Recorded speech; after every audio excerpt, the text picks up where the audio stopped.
आज एक ऐसे विषय पर चर्चा करेंगे जो ये सिद्ध करता है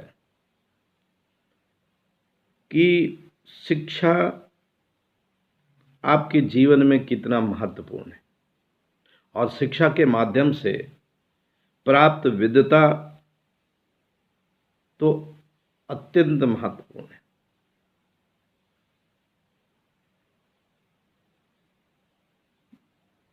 पूरे समाज में जहाँ हर तरह के लोग होते हैं, हर तरह के व्यक्ति पाए जाते हैं, वहाँ क्या आपने सोचा है कि सबसे अधिक सम्मान किसको मिलता है? आप कहेंगे डॉक्टर को, इंजीनियर को, नेता को, मंत्री को, प्रधानमंत्री को, अधिकारियों को और विभिन्न सरकारी और बड़ी बड़ी कंपनियों के पदाधिकारियों को, अधिकारियों को। लेकिन मैं इस एक संस्कृत के श्लोक से आपको बताऊंगा कि यह सत्य नहीं है। पहले श्लोक सुनते जाइए और उसका अर्थ सुनिएगा और फिर विद्वान की महत्ता आपको समझ में आएगी। स्वगृहे स्वगृहे पूजिते मूर्खा, स्वगृहे पूजिते मूर्खा, स्वग्रामे पूजिते प्रभु। स्वगृहे पूजिते मूर्खा, स्वग्रामे पूजिते प्रभु। अब अर्थ भी जान लें कि अपने घर में मूर्ख भी पूज्य होता है, क्योंकि उसका घर है, तो मूर्ख भी पूज्य होता है। स्वगृहे पूजते मूर्खा और स्वग्रामे पूजते प्रभु।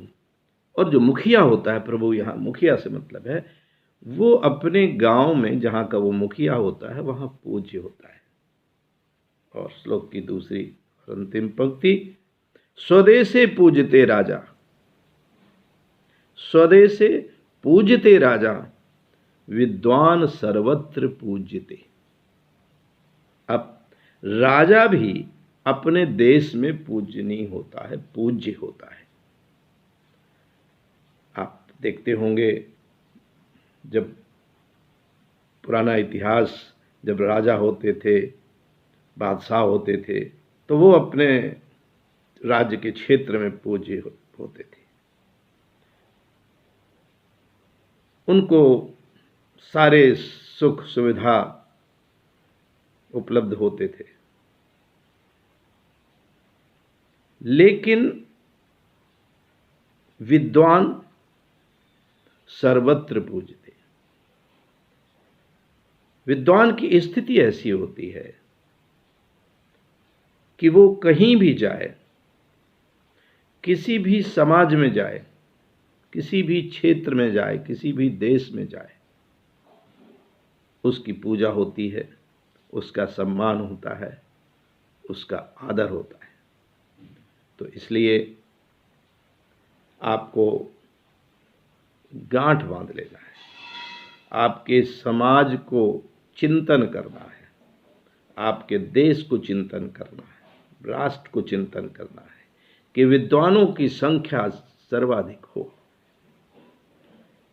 और शिक्षा के माध्यम से प्राप्त ज्ञान, प्राप्त विज्ञान और विभिन्न विषयों का जो पुस्तकीय ज्ञान और व्यावहारिक ज्ञान, जितना भी विद्वान समाज में होंगे उतना ही वो समाज विकसित होगा। यहाँ एक बात और ध्यान दे दें, आप कह सकते हैं कि अन्नदाता बहुत पूजनीय होता है, वो सबका पेट भरता है, किसान पूजनीय होता है, वो सबका पेट भरता है। ये सब सामान्य से विषय हैं जिनको ये पूरा समाज उस रूप में स्वीकार नहीं करता है। जैसा कि कुछ लोग समझ लेते हैं। वैसे तो पूज्य श्रमिक भी होना चाहिए, और कहीं कहीं श्रमिक भी किसी समय पूज्य हो जाता है। तो पूज्य तो विभिन्न वर्ग हो सकते हैं, होते हैं, लेकिन इस श्लोक का भाव समझिए कि राजा के मुकाबले भी स्वदेशे पूज्यते राजा। और आज के आधुनिक युग में जो सिविल सर्वेंट हैं, कहीं डीएम हैं, कहीं चीफ सेक्रेटरी हैं, वो एक तरह के वर्तमान प्रजातांत्रिक ढांचे में एक राजा के रूप में न होकर के भी उस स्थिति में पहुंच जाते हैं जहां वो प्रशासन का नियंत्रण करते हैं। लेकिन वो तो कुछ भी नहीं है, उससे बहुत बहुत बड़े स्तर पर जो राजा होते थे, बादशाह होते थे, वो भी उतने पूज्यनीय नहीं होते, पूज्य नहीं होते जितने कि विद्वान होते हैं। आपको अनेक किस्से कहानी सुनने को मिलेंगे कि विद्वान की कैसे आगे उसका महत्व बढ़ा, विद्वान की कैसे पूजा हुई, और बड़े बड़े राज दरबारों में भी जब विद्वान पहुंचते थे तो उनका सम्मान किस तरह से होता था। तो इसलिए आप अगर समाज सेवक हैं तो ध्यान दीजिए कि आपके समाज में जहाँ भी आप काम करते हैं वहाँ विद्वानों की संख्या कैसे बढ़े, इस पर चिंतन करें, इस पर मनन करें, और नहीं तो सारे समाज, सारे राष्ट्र, सारे देश पिछड़े से बने रहेंगे, आगे नहीं बढ़ पाएंगे। और जिस देश में, जिस राष्ट्र में विद्वानों की संख्या जितनी ही अधिक होगी, उतना ही वो राष्ट्र उन्नति करेगा, वो देश उन्नति करेगा, वो समाज उन्नति करेगा। दीपावली का अवसर है, आपको दीपोत्सव शुभ हो, और आप दीपक बाहर तो जलाएं ही जलाएं, आप अपने अंदर भी दीपक जलाएं, ताकि अंधेरा अंदर का भी मिटे, बाहर के साथ साथ आपको शुभकामनाएं। आप विद्वान